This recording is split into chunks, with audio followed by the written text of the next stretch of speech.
സംസ്ഥാനത്ത് ആശങ്ക വർദ്ധിപ്പിച്ച 5 പേർക്ക് കൂടി അമീബിക് മസ്തിഷ്ക ജ്വരം സ്ഥിരീകരിച്ചിരിക്കുകയാണ്.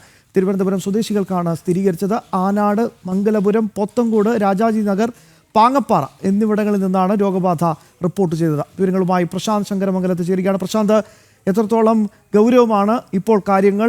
എന്താണ് ആരോഗ്യവകുപ്പ് പറയുന്ന പ്രധാനപ്പെട്ട വിലയിരുത്തൽ?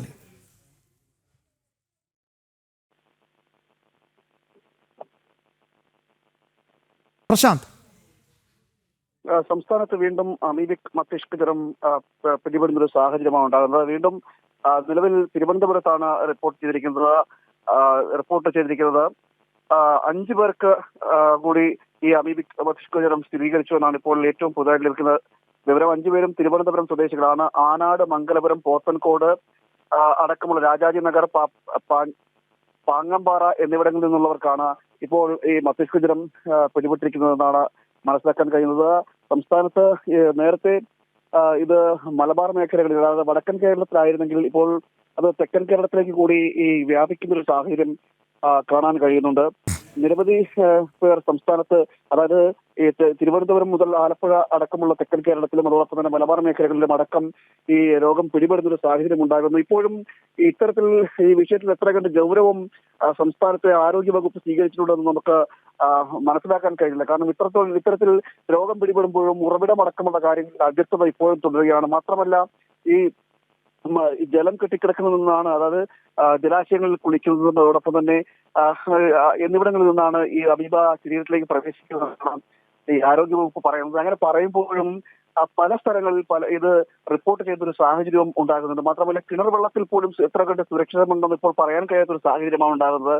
അങ്ങനെ ഒരു സാഹചര്യത്തിൽ ഈ ക്ലോറിനേഷൻ അടക്കമുള്ള കാര്യങ്ങൾ നടക്കുമെന്ന് പറയുമ്പോൾ പോലും ഇതിൽ യഥാർത്ഥ കാരണം എന്താണെന്ന് കണ്ടെത്താൻ ഇതുവരെ ഈ ആരോഗ്യവകുപ്പിന് സാധിക്കുന്നില്ല എന്നതാണ് ഏറ്റവും ഗൗരവത്തോടെ നമ്മൾ കാണേണ്ട ഒരു വിഷയമെന്ന് പറയുന്നത്. കാരണം എങ്ങനെയാണ് ഇത് പിടിപെടുന്ന ഒരു സാഹചര്യം ഉണ്ടാകുന്നതിന് കൃത്യമായിട്ടൊരു ഉത്തരം ഇപ്പോഴും ആരോഗ്യവകുപ്പിന്റെ ഭാഗത്തുമില്ല.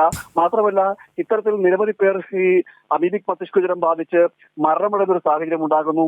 അതോടൊപ്പം തന്നെ ഈ രോഗം പിടിപെടുന്നവരുടെ എണ്ണം കൂടുന്നു. ഈ ഒരു സാഹചര്യത്തിലും വേണ്ടത്ര ഗൗരവം ഈ വിഷയത്തിൽ ആരോഗ്യവകുപ്പ് ഇതുവരെ സ്വീകരിച്ചിട്ടില്ല എന്നതും തന്നെയാണ് ഏറ്റവും പ്രധാനപ്പെട്ട കാര്യം. ഇത്രയൊക്കെ ആശങ്ക വർദ്ധിച്ചിട്ടും ആരോഗ്യവകുപ്പ് എന്താണിത് അത്ര ലാഘവത്തോടു കൂടിയാണ് ഇതിനെ കാണുന്നത്?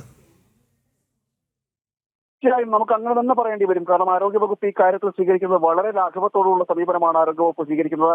അതുകൊണ്ട് തന്നെയാണ് രോഗത്തെ പിടിച്ചു കെട്ടുവാനോ അല്ലെങ്കിൽ രോഗനിർണയം അടക്കമുള്ള കാര്യങ്ങൾ, അതായത് ഇതിൽ എങ്ങനെയാണ് ഇത് ഈ മസ്തിഷ്ക ജ്വരം പിടിപെടുന്നതെന്നത് അടക്കമുള്ള കാര്യങ്ങളിൽ കൃത്യമായൊരു രീതിയിൽ നിയന്ത്രണമോ അല്ലെങ്കിൽ ഈ ഇതിനെ പ്രതിരോധിക്കുന്ന അടക്കമുള്ള കാര്യങ്ങളുമായി ബന്ധപ്പെട്ട കാര്യങ്ങളിലൊന്നും ആരോഗ്യവകുപ്പിന്റെ ഭാഗത്ത് നടത്തുന്ന പ്രതിരോധ പ്രവർത്തനങ്ങളൊന്നും ഫലം കാണുന്നില്ല എന്നതിനാണ് ഇത് തന്നെയാണ് ഈ രോഗം പിടിപെടുന്നതായിട്ട് നമുക്ക് വീണ്ടും മനസ്സിലാക്കാൻ കഴിയുന്നത്. അത് എന്താണ് സാഹചര്യം എന്നത് ഇതുവരെ ആരോഗ്യവകുപ്പ് ഇതുവരെ ഗൗരവത്തോടു കൂടി ഈ വിഷയം കണ്ടിട്ടില്ല എന്ന് തന്നെ വേണം നമുക്ക് മനസ്സിലാക്കിയിരിക്കുന്നത്. അതുകൊണ്ട് തന്നെയാണ് ഇപ്പോൾ വീണ്ടും ഈ രോഗങ്ങൾ പിടിപെടുന്നത്. നിലവിൽ ഇപ്പോൾ തിരുവനന്തപുരം ജില്ലയിലും അതോടൊപ്പം തന്നെ തിരുവനന്തപുരം ജില്ലയിലാണ് ഇന്ന് 5 പേർക്ക് കൂടി തിരുവനന്തപുരം ജില്ലയിൽ ഇന്ന് 5 പേർക്ക് കൂടി അമീബിക് മസ്തിഷ്ക ജ്വരം സ്ഥിരീകരിച്ചിരിക്കുകയാണ്. ആരോഗ്യ വകുപ്പ് ഇത് വളരെ ലാഘവത്തോടു കൂടിയാണോ നോക്കിക്കാണുന്നത് എന്ന വളരെ പ്രധാനപ്പെട്ട ചോദ്യമാണ് ഇപ്പോൾ ഈ നിമിഷം ഉയർന്നു വരുന്നത്.